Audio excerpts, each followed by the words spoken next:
एक बार एक कोई सेठ, घर वालों ने विवाह करा दिया, सुंदर पत्नी घर में आई।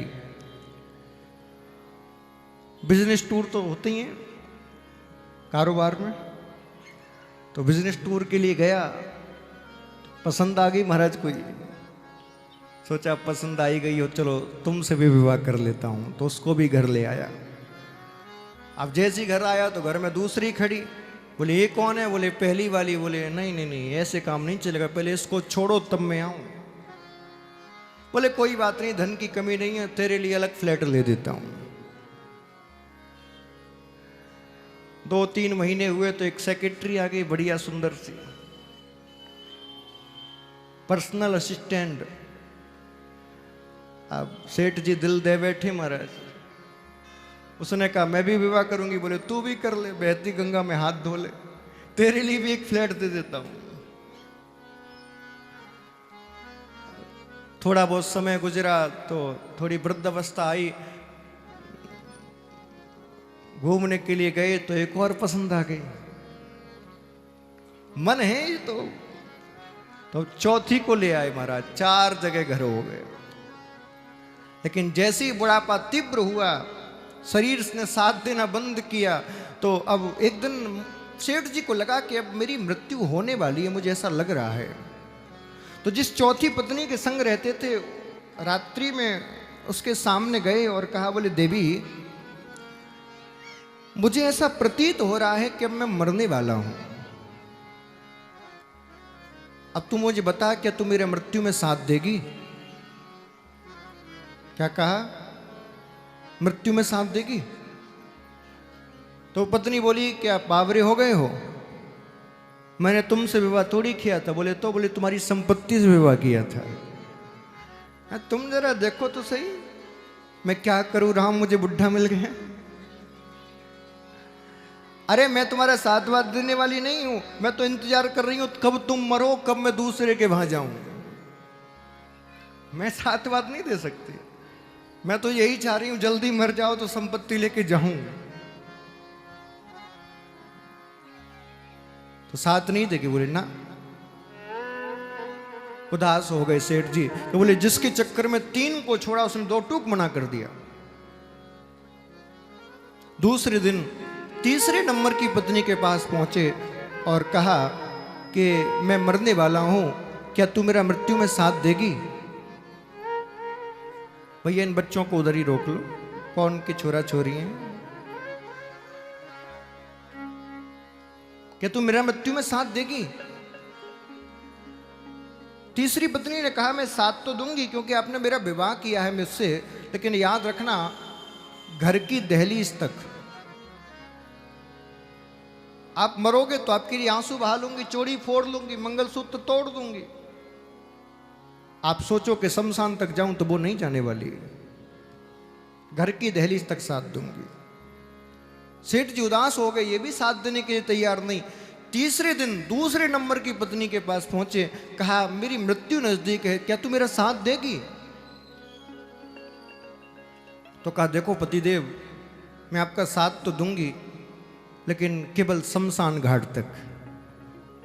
आप सोचो कि मैं आपके संग सती हो जाऊं तो वो होने वाली नहीं, क्योंकि आपने मेरे से दूसरा विवाह किया है। मैं शमशान घाट तक आपका साथ जरूर दे सकती हूं। अब किस मुंह से जाते पहली के पास, वो भी वृद्ध हो चुकी है बेचारी, लेकिन फिर भी हिम्मत करके गए, आंखों में आंसू भर लिए और कहा देवी मैंने तुम्हारे संग अच्छा तो नहीं किया, लेकिन फिर भी तुम हो तो मेरी पत्नी, धर्म पत्नी हो। अब मुझे ऐसा प्रतीत हो रहा है कि मैं बस मरने वाला हूं, कुछ दिन का मेहमान हूं। तुम सच सच बताओ, क्या तुम मेरा मृत्यु में साथ दोगी?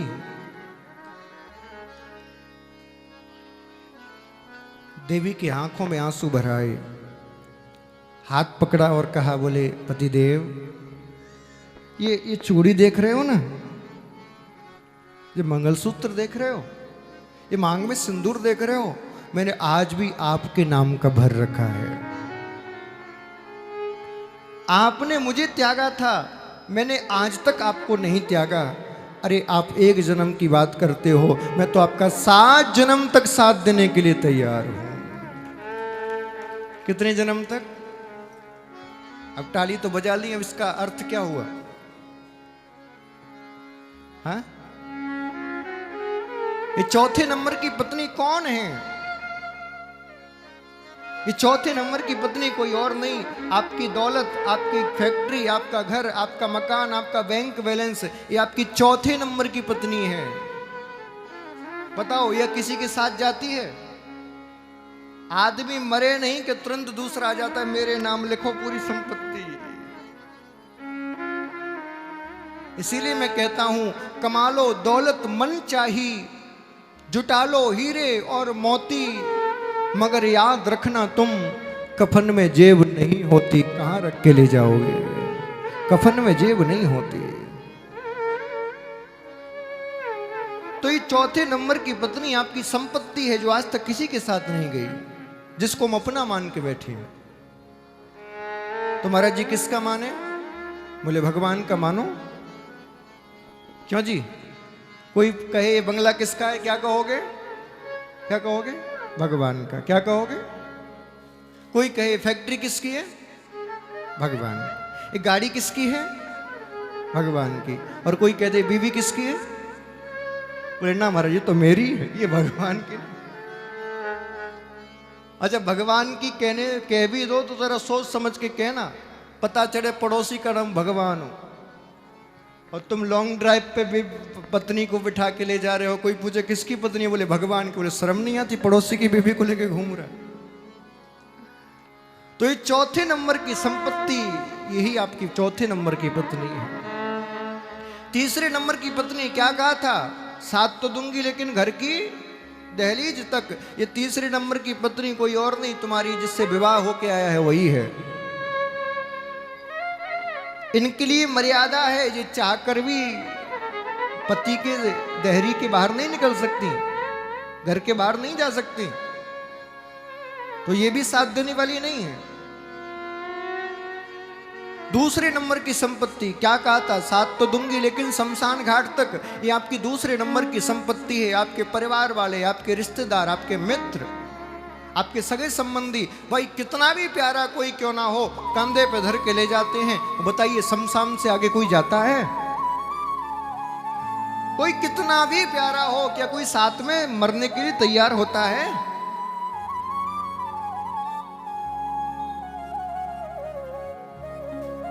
अब आई पहले नंबर की बारी। वो कौन है जो कहता है तू मुझे भूल बैठा, मैंने तुझे कभी नहीं छोड़ा? वो पहले नंबर की कोई और नहीं, वो साक्षात परमात्मा है। वो कहता है इस दुनिया की भीड़ में तू मुझे भूल बैठा, मैंने तो तुझे आज तक नहीं भी भूला। तू एक जन्म की बात करता है, मैं तो जन्म जन्मांतर से तेरे साथ हूं, था और रहूंगा। वो परमात्मा है। लेकिन गजब की बात कि हम उसी को भूल बैठे हैं।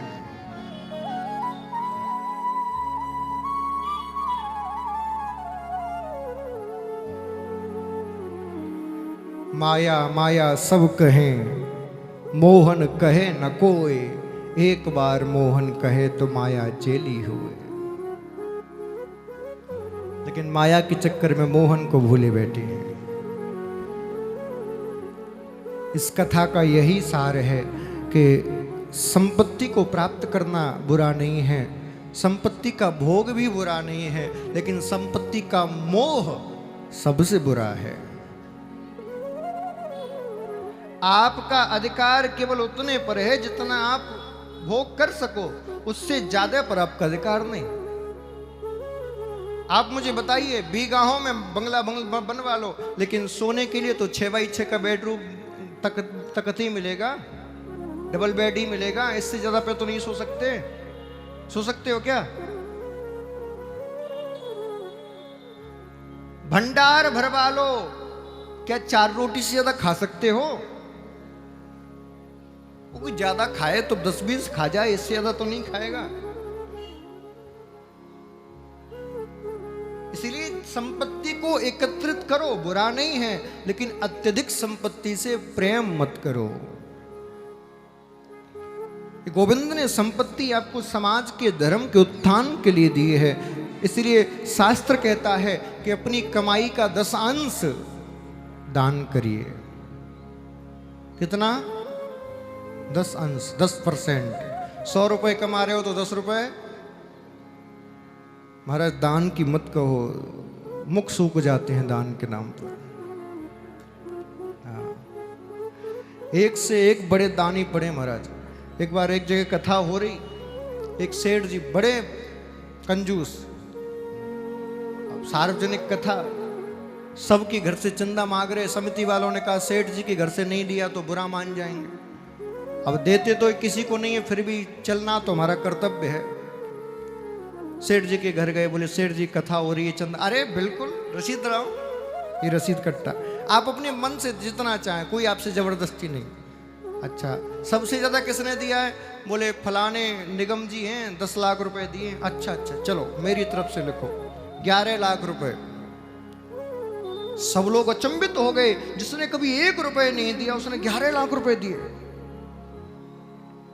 अब शनिवार का दिन, जैसे आज शनिवार ही है, बैंक बंद हो गए थे, रविवार की छुट्टी। बोले अब तो सोमवार को ही जाएंगे चेक जमा करने। सोमवार को जैसे ही चेक जमा करने गए तो बैंक वाले ने कहा ये पैसे मैं आपको नहीं दे सकता। बोले क्यों? बोले इस पर राशि तो लिख दी लेकिन नाम तो लिखा ही नहीं, साइन तो किए ही नहीं। चेक पर 11 लाख रुपए तो लिखे हैं लेकिन साइन तो हुए ही नहीं। समिति वालों ने सोचा सेठ जी भूल गए होंगे, फोन लगाया। बोले सेठ जी आपने नाम नहीं लिखा, साइन नहीं किए। सेठ जी ने कहा देखो भैया हम गुप्त दान में भरोसा रखते हैं, नाम बम हम नहीं लिखते किसी चेक वेक पर। हम तो गुप्त दान में भरोसा रखते हैं, हम नाम बम नहीं लिखते। बोले अब तुम्हें जो करना है कर लो। तो ऐसे ऐसे दानी पड़े महाराज, गुप्त दान में भरोसा रखते हैं।